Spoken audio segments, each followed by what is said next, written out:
रोजा रखने पर ये गलतियां करने से या तो आपको गुनाह मिलेगा या फिर कंप्लीटली आपका रोजा इनवैलिड हो सकता है। तो जैसे कि मैंने इससे पहले कई रील्स में आपको बताया कि रोजे का जो मकसद है वो तकवा हासिल करना है, अल्लाह पर आपका तवक्कुल बढ़े, आपका ईमान मजबूत हो, आप आजिज बनो, हम्बल बनो और अल्लाह सुब्हानहू व तआला के और ज्यादा करीब हो। और अक्सर क्या होता है कि कोई भी इंसान रोजा रखता है तो वैसी गलतियां जरूर कर रहा होता है जो कि उसको तो पता नहीं होती, मगर उनका इफेक्ट बहुत बड़ा होता है और उन गलतियों से उसको गुनाह मिलता है या फिर उसका कंप्लीटली रोजा इनवैलिड हो जाता है। और ऐसी कौन सी गलतियां हैं? रोजा रखने पे किसी की चुगली करना या फिर किसी की बुराई करना, या फिर अगर आपसे कोई लड़ना चाह रहा है तो आप उससे अपना बचाव करो और सिखाओ कि मेरा रोजा है, मैं तुमसे नहीं लड़ सकता, और अपने आप को सिचुएशन से बाहर निकालो। जब इफ्तार का वक्त हो तो रोजा खोलने पर आप पूरे दिन का कोटा एक दफा में पूरा कर लो, या फिर सबसे ज्यादा जरूरी बात कि आप रोजा रखने के बाद नमाज और कुरान को ना पढ़ो। और हैरानी की बात यह है कि ये सारी जो चीजें हैं ना, ये हर किसी की नजरों में आ सकती हैं। कोई भी आपको टोक सकता है, कोई भी आपको देख के जज कर सकता है, मगर इससे भी ज्यादा जो खतरनाक चीज है जो किसी की नजर में नहीं आती मगर आपका रोजा इनवैलिड कर सकती है, वो है गुस्सा और तकब्बुर। कि किस तरह से कुछ लोग रोजा तो रखते हैं मगर जैसे ही वो रोजा रखेंगे तो वो अपने आप को किसी दूसरे इंसान से ऊंचा समझेंगे कि वो कितने बड़े इबादतगार हैं। वो किसी दूसरे इंसान को जो रोजा नहीं रख रहा उसको नीचा दिखाएंगे, अपनी खुद की नेकियों को बड़ा दिखाएंगे और साथ ही साथ उसको जज या क्रिटिसाइज भी करेंगे। और ये चीजें अल्लाह सुब्हानहू व तआला को इतनी ज्यादा बुरी लगती है कि मोहम्मद सल्लल्लाहु अलैहि वसल्लम ने फरमाया कि किसी भी इंसान के दिल में जरा सा भी तकब्बुर होगा तो वो जन्नत में दाखिल नहीं हो सकेगा। और अल्लाह सुब्हानहू व तआला कुरान में फरमाता है कि इनसे कहो,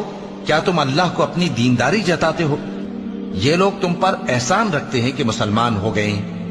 कह दो कि अपने मुसलमान होने का मुझ पर एहसान न रखो, बल्कि अल्लाह तुम पर एहसान रखता है कि रोजा रखने पर ये गलतियां करने से या तो आपको गुनाह मिलेगा या फिर कंप्लीटली आपका रोजा इनवैलिड हो सकता है। तो जैसे कि मैंने इससे पहले कई रील्स में आपको बताया कि रोजे का जो मकसद है वो तकवा हासिल करना है, अल्लाह पर आपका तवक्कुल बढ़े, आपका ईमान मजबूत हो, आप आजिज बनो, हम्बल बनो और अल्लाह सुब्हानहू व तआला के और ज्यादा करीब हो। और अक्सर क्या होता है कि कोई भी इंसान रोजा रखता है तो वैसी गलतियां जरूर कर रहा होता है जो कि उसको तो पता नहीं होती, मगर उनका इफेक्ट बहुत बड़ा होता है और उन गलतियों से उसको गुनाह मिलता है या फिर उसका कंप्लीटली रोजा इनवैलिड हो जाता है। और ऐसी कौन सी गलतियां हैं? रोजा रखने पे किसी की चुगली करना या फिर किसी की बुराई करना, या फिर अगर आपसे कोई लड़ना चाह रहा है तो आप उससे अपना बचाव करो और सिखाओ कि मेरा रोजा है, मैं तुमसे नहीं लड़ सकता, और अपने आप को सिचुएशन से बाहर निकालो। जब इफ्तार का वक्त हो तो रोजा खोलने पर आप पूरे दिन का कोटा एक दफा में पूरा कर लो, या फिर सबसे ज्यादा जरूरी बात कि आप रोजा रखने के बाद नमाज और कुरान को ना पढ़ो। और हैरानी की बात यह है कि ये सारी जो चीजें हैं ना, ये हर किसी की नजरों में आ सकती हैं। कोई भी आपको टोक सकता है, कोई भी आपको देख के जज कर सकता है, मगर इससे भी ज्यादा जो खतरनाक चीज है जो किसी की नजर में नहीं आती मगर आपका रोजा इनवैलिड कर सकती है, वो है गुस्सा और तकब्बुर। कि किस तरह से कुछ लोग रोजा तो रखते हैं मगर जैसे ही वो रोजा रखेंगे तो वो अपने आप को किसी दूसरे इंसान से ऊंचा समझेंगे कि वो कितने बड़े इबादतगार हैं। वो किसी दूसरे इंसान को जो रोजा नहीं रख रहा उसको नीचा दिखाएंगे, अपनी खुद की नेकियों को बड़ा दिखाएंगे और साथ ही साथ उसको जज या क्रिटिसाइज भी करेंगे। और ये चीजें अल्लाह सुब्हानहू व तआला को इतनी ज्यादा बुरी लगती है कि मोहम्मद सल्लल्लाहु अलैहि वसल्लम ने फरमाया कि किसी भी इंसान के दिल में जरा सा भी तकब्बुर होगा तो वो जन्नत में दाखिल नहीं हो सकेगा। और अल्लाह सुब्हानहू व तआला कुरान में फरमाता है कि इनसे कहो,